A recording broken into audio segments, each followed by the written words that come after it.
La plupart des Canadiens ne songent pas souvent à la question des paiements. C'est bien, c'est parce que l'on a l'un des systèmes nationaux de paiement les plus fiables au monde. Mais qu'est-ce qu'un système national de paiement?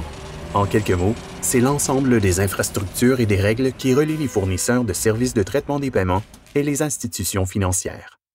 Notre système de paiement est comparable à l'autoroute transcanadienne.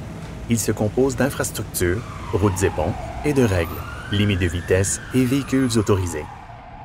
Chaque jour, 200 milliards de dollars empruntent l'autoroute des paiements au Canada. C'est plus de 3 millions de dollars par seconde. Il n'y a pas si longtemps, la grande majorité des paiements se faisaient en espèces ou par chèque. Aujourd'hui, les Canadiens choisissent des modes de paiement numériques pratiques, comme une carte de débit au lecteur sans contact, un virement électronique, le portefeuille électronique d'un téléphone intelligent ou encore des paiements qui se font automatiquement en coulisses.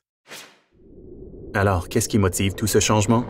Les technologies et nos attentes.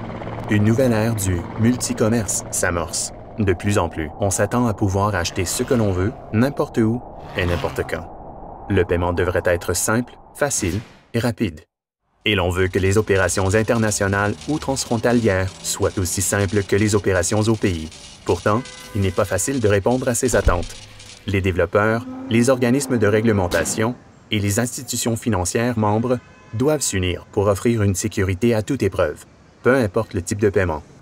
Il faut modifier le système pour inclure plus de renseignements à chaque paiement, comme l'article acheté, la facture payée et les modalités d'achat. Cela exige aussi une importante mise à jour de l'infrastructure de base et des règles du système de paiement du Canada, un projet en cours qui s'appelle simplement « Modernisation ». Le Canada n'est pas le seul à s'y mettre. De par le monde, des pays modernisent leurs systèmes nationaux de paiement pour tirer parti des incroyables avancées dans ce secteur. Au Canada, à quoi ressemblera la modernisation des paiements et qu'est-ce que ça changera pour les entreprises et les consommateurs? Le projet canadien de modernisation comprend 5 initiatives clés, ci-après, qui seront mises en œuvre au cours des 5 prochaines années. Numéro 1. Rétablir les bases de transactions de grande valeur. Au cœur du système de paiement se trouve le système de compensation et de règlement de base utilisé par les institutions financières pour échanger de grandes quantités de fonds. Il s'agit de reconstruire à partir de la base. Numéro 2. Établir une capacité en temps réel pour les transactions urgentes et pour stimuler l'innovation. Un système en temps réel sera ajouté pour les transactions urgentes de moindre valeur. Ce système permettra également aux développeurs tiers, à la manière d'une boutique d'applications, de créer des superpositions pour offrir des services de paiement que nous n'avons même pas encore envisagés.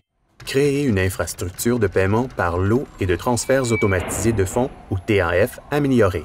Ensuite, créer une infrastructure comportant de nouvelles règles pour faciliter les transactions par lots efficaces à faible coût. Tout d'abord, ça améliorera la rapidité et la commodité des transferts automatisés de fonds, ou TAF. Numéro 4. Harmoniser le Canada aux normes et règlements mondiaux en matière de pratiques exemplaires. Afin d'améliorer la sécurité et le bien-fondé de l'infrastructure nationale, ainsi que l'interopérabilité mondiale, le Canada harmonisera ses règlements aux normes mondiales. Numéro 5. Réécrire les règles qui régissent les paiements. La dernière étape consiste à réécrire les règles qui régissent tous les types de paiements afin de mieux répondre aux besoins des Canadiens en matière de paiement et de tenir en compte de la nouvelle infrastructure mise en place. Sans oublier ISO 20022. Un élément essentiel de chacune de ces initiatives sera l'adoption de la norme ISO 20022, le cadre international de messages.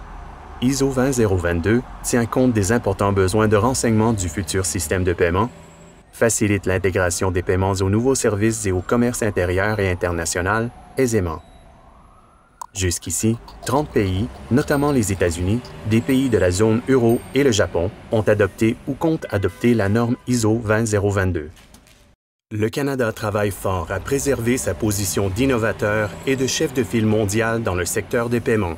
Pendant que la population canadienne commence déjà à voir les changements prendre forme, Paiement Canada continue de s'employer à la modernisation des systèmes de paiement au pays. Une fois prêts, nos systèmes formeront un moteur d'innovation contribuant à l'accélération, au potentiel et à la sécurité de notre économie comme jamais auparavant. Pour en savoir davantage au sujet de Paiement Canada, consultez le site paiement.ca.